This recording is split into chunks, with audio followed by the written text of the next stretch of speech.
কেমন চলছে ভোটের মাঠের প্রস্তুতি, কি ভাবছেন ভোটাররা, সেসব জানাতেই বরগুনা থেকে যোগ দিচ্ছেন সহকর্মী আবু জাফর সালেহ। সালেহ, কি পরিস্থিতি দেখছেন?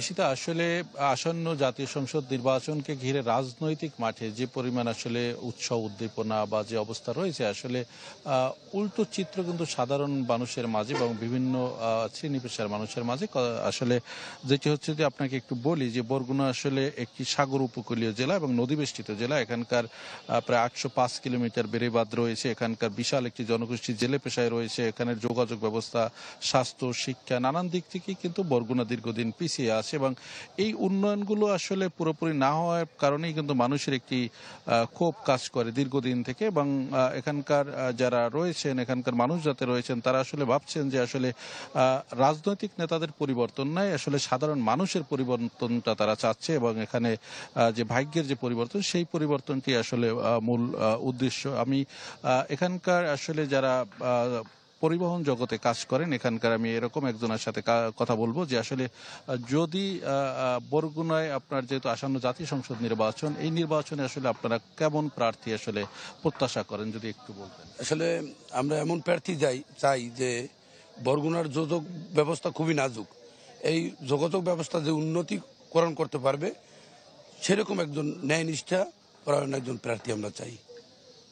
শীত, আমাদের এখানে কিন্তু অনেক তরুণ ভোটার রয়েছে। আমাদের প্রায় 40,000-এর উপরে কিন্তু এবছর নতুন ভোটার রয়েছে, তরুণ ভোটার রয়েছে। আসলে তাদের একটি বড় প্রত্যাশা রয়েছে, আসলে এই যে পরিবর্তিত পরিস্থিতিতে, দেশের পরিবর্তিত পরিস্থিতিতে তারাও কিন্তু একটা প্রত্যাশা করছেন আসলে বরগুনাকে নিয়ে, উপকূলীয় জেলাকে নিয়ে। আসলে তারা কি ভাবছেন, আমরা একটু তাদের কথা একটু শুনতে চাচ্ছি।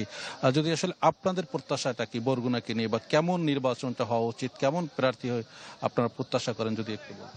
আমাদের প্রথম দাবি হচ্ছে আমরা শান্তিপূর্ণভাবে ভোট দিতে চাই এবং আমরা উপকূলীয় জেলা সবসময় উন্নয়ন থেকে পিছিয়ে আছি। আমাদের যে প্রার্থীকে ভোট দিলে আমরা উন্নয়নের জোয়ারে ভাসতে পারবো এবং যে প্রার্থীর হাত ধরে আমাদের বরগুনা জেলার সকল ধরনের উন্নয়ন, চিকিৎসা এবং শিক্ষা খাতে ব্যাপক পরিমাণে উন্নয়ন হবে, সেই রকম প্রার্থীকেই আমরা দল মত নির্বিশেষে সেই রকম একজন প্রার্থীকেই বেছে নেব।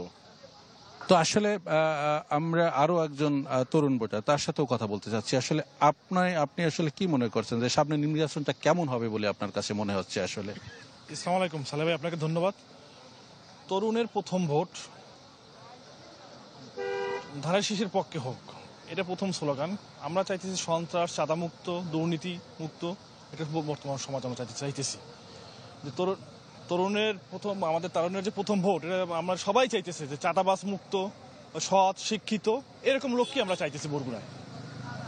তো আমরা আসলে আমাদের এখানে একজন তরুণ মিডিয়া কর্মী রয়েছে। আসলে আপনিও তো ভোটের মাঠ দেখেছেন, আসলে কি অবস্থা, আপনার কাছে কি মনে হচ্ছে যে বরগুনা নির্বাচনটা কেমন হতে পারে? আসলে সার্বিক পরিস্থিতি যদি একটু মূল্যায়ন করতেন, যেখানে তো অনেক দল এখানে মাঠে আছে, কাজ করছে, সেক্ষেত্রে আপনি কি দেখছেন আসলে? যদি সকলের মধ্যেই একটা বিষয় দেখা গেছে যে এই নির্বাচনটা যাতে উৎসবমুখর হয়, এবং বিগত দিনে অনেকেই বলছে যে ভোট দিতে পারেনি, সেই ভোট যাতে সঠিকভাবে দিতে পারে সেই কারণে তারা বলছেন। এবং একটা বিষয় লক্ষ্য করা গেছে, বরগুনা অনেক কিছু বিষয় পিছিয়ে আছেন যেটা দরকার, এবং এই পিছিয়ে বিষয়গুলো যেটা অনেকগুলো হচ্ছে যে তাদের মৌলিক অধিকার থেকে বঞ্চিত, বিশেষ করে শিক্ষা খাত, এরপর হচ্ছে এই চিকিৎসা, এরপর বরগুনায় কিন্তু অপার সম্ভাবনা রয়েছেন পর্যটন। সেই পর্যটন কেন্দ্রে কিন্তু ব্যাপক কাজ করা যায়, ব্যাপক কাজ করার সুযোগ আছে। যিনি এমপি হবেন এই বরগুনা এবং দুই আসনে, এই দুইটি আসনে যারা এমপি হবেন তাদের কাছে আমাদের প্রত্যাশা এই বরগুনাকে একটু উন্নয়নের ধারায় পৌঁছে দেওয়ার জন্য। তাহলে হয়তো দক্ষিণ অঞ্চলে আমাদের বরগুনার জেলা উন্নত হবে। আমরা বিগত দিনে দেখেছি যে জেলাটি তো ধন্যবাদ। আসলে আপনি জানলেন, আসলে বিষয়টি হচ্ছে যে বরগুনা আসলে স্বাস্থ্য খাত, অন্যান্য খাত যেগুলো রয়েছে, সেই জায়গাটিতে যে দল বা ব্যক্তি যে বেশি কাজ করতে পারবে তার উপরেই আসলে ভোটাররা ভরসা রাখবেন আগামী নির্বাচনে। এই ছিল বরগুনা থেকে সর্বশেষ। ধন্যবাদ আপনাকে। দর্শক, ভোটের প্রস্তুতি ও ভাবনা নিয়ে জানছিলাম বরগুনা থেকে।